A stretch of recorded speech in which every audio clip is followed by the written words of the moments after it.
This story is brought to you by the letter H. Because here at Holly High School in Holly, Michigan, And it's all about the H. you don't have to look far to find one. They wear it with pride.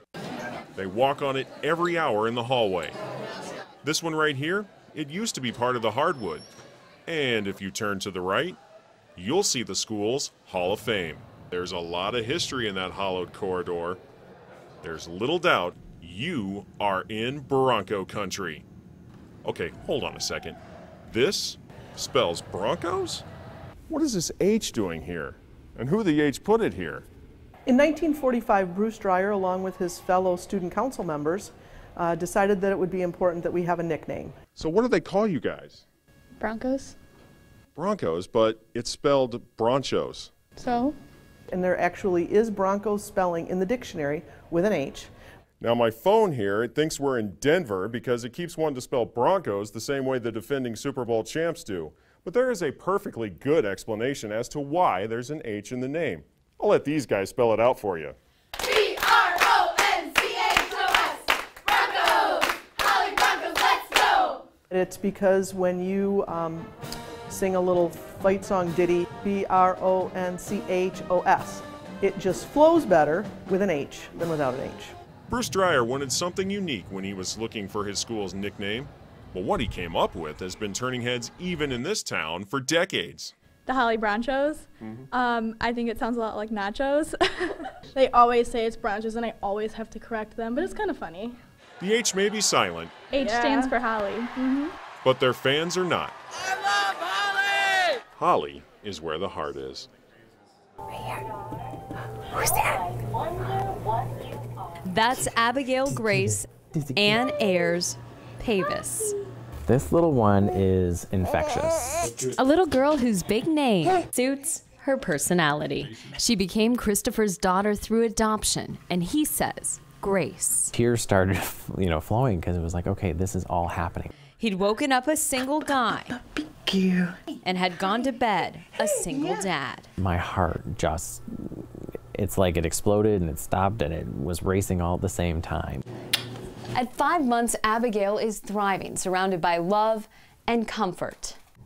And that comfort and love are a common thread, getting her through a painful start, withdrawing from drugs here at St. Joseph Mercy Oakland in the hospital's NICU. She said, she'd been exposed to, some very unpleasant things. The day Christopher learned he would become a father, he also learned Abigail was born with neonatal abstinence syndrome, NAS, an infant withdrawing from opiates. It wasn't something I'd immediately thought about because it's not something that's in my world. Nothing could prepare him for what would happen next. It was heartbreaking. Watching her shake. The tremors were uncontrollable and she would just scream out in pain. I would just sit with her, hold her, just keep telling her everything was going to be okay. Hold it together the best I could and walk out to the hallway and cry my eyes out.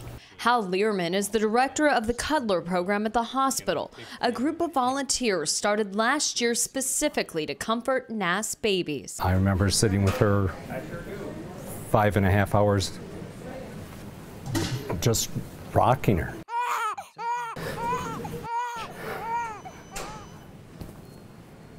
She's a blossoming little girl. And again, to have seen her suffer the way that she was. Hal cuddled Abigail from birth. He was the person who first handed her to Christopher. Not only, was I looking at the most amazing gift that I could ever have, but I was looking at the person that helped to protect her before I came into her world. Christopher says Hal, along with an outstanding NICU staff, including neonatologist Amy Martin and nurse practitioner Donna Kelly, are what got him through Abigail's first days. It was very insightful to be able to have, the education that they gave to me. It's really hard to watch a baby go through basically withdrawal symptoms like an adult would have. It's extremely painful. In severe cases, babies have seizures that can cause brain damage. If untreated, some die. Abigail was on morphine to help her through that, love, and cuddles. I never left her side. And eventually, after 14 days in the NICU, Abigail made the trip home with her father.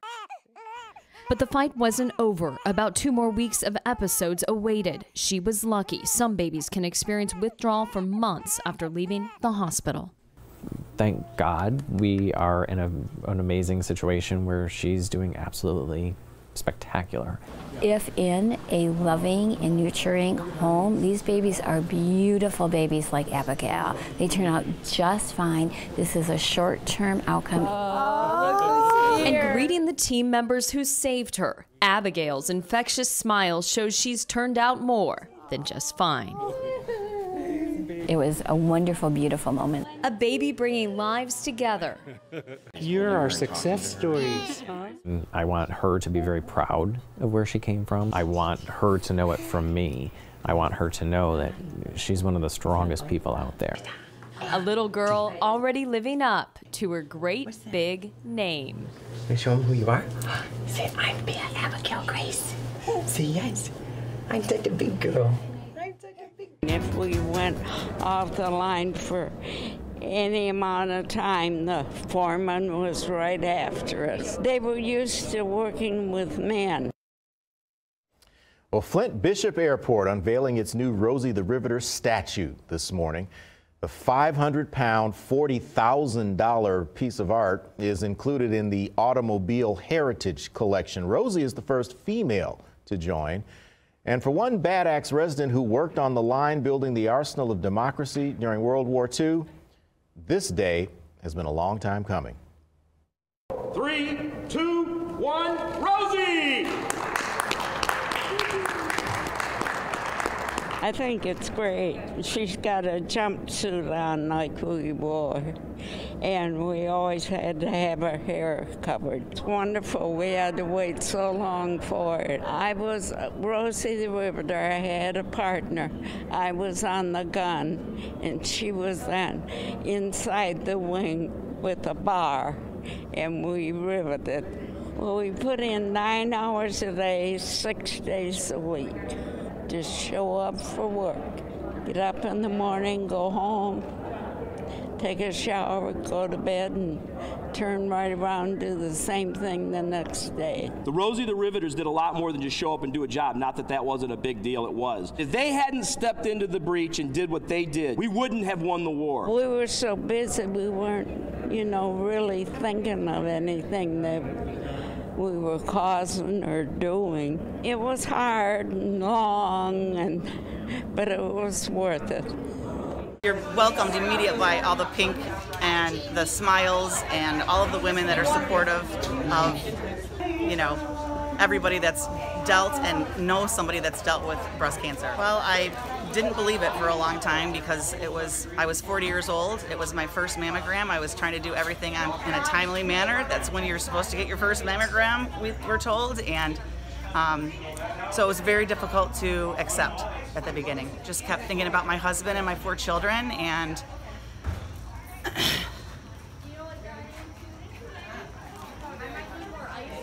I just knew I had to power through it.